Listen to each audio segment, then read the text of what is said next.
Why the real estate market is going to crash? Well, maybe. Let's think back to 2020 and 2021 when somebody listed a house for sale, it sold in a day and it sold for 10, 20, 50, sometimes even $100,000 over asking price with multiple offers and appraisal gap coverages. That's great for the seller, but the problem is that is completely unsustainable. And the reason why that was happening, if you look at this chart here, it's because the cost of money was so inexpensive. Interest rates on these houses were so low, but I know people that got interest rates of 2% on their house, which makes the price of houses go up over time. And the Fed saw what was happening, and they can't have houses continuously go 20, 30, 40, $50,000 over ask, because that will make houses completely unaffordable in the long term. So what did?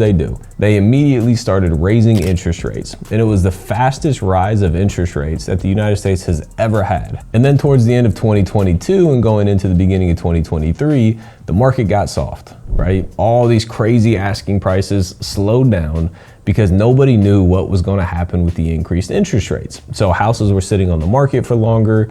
We listed houses and they sat and sat and sat. We had to do price drops. We weren't getting the offers that we were hoping to get because the market changed because of the increased interest. But then I guess people started getting used to it, because a couple months ago we listed a house and I thought I was already pushing the market. I listed it at $350,000 and we got multiple offers, one at $375,000. So to put into perspective, that one offer increased the price of that house by 7%, like that, right? And that wasn't the only offer we had. We had many multiple offers at the same price, most of them above asking price. So again, you can't continuously have houses go 7, 10, 20% over ask, because that drives the values up like crazy very quickly. And here's a couple other examples of the same thing. I saw this post the other day and it was 31 offers received on a house. 16 of the offers were over asking price. The mass majority of all those offers waived the inspection contingency, which can be very aggressive.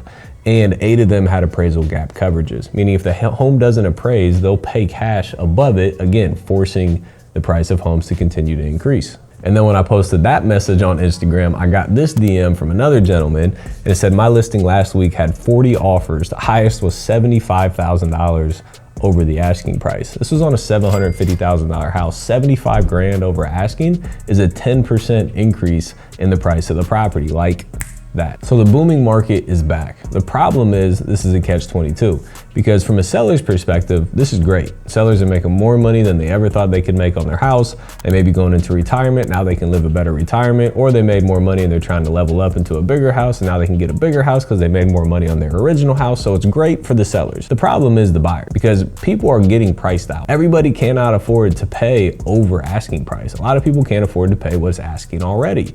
Home values are continuing to increase, which means the monthly mortgage payment that you would have to make increases with the price of the home. So it's becoming less and less affordable for people in these markets. And yes, there's these multi-million-dollar houses. That doesn't matter. There's nothing, affordable about a multi-million-dollar house.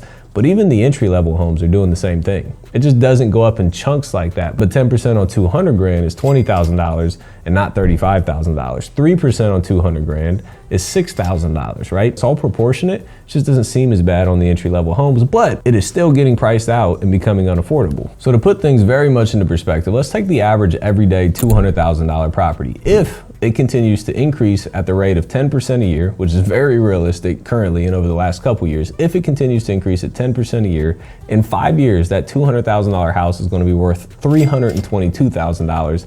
And in 10 years, that $200,000 house is going to be worth $518,000 for an entry-level home being $500,000 10 years from now. But what doesn't make sense to me is these prices are going through the roof in value. This year, I've already bought multiple houses and properties out of foreclosure, meaning that people can't keep up with these payments. They're underwater, meaning they owe more money than what the property's worth. And I bought these houses out of foreclosure. So it's already starting to happen right now. It's a very weird dynamic in the market, because you have prices selling above ask, but you also have a lot of pain down here from other people that are going into foreclosure, can't afford their home because people are losing jobs right now. I feel like it's almost every day I look at the news and there's job cuts everywhere. All the big tech companies cutting tens of thousands of jobs. I've gotten calls from friends that have lost their jobs.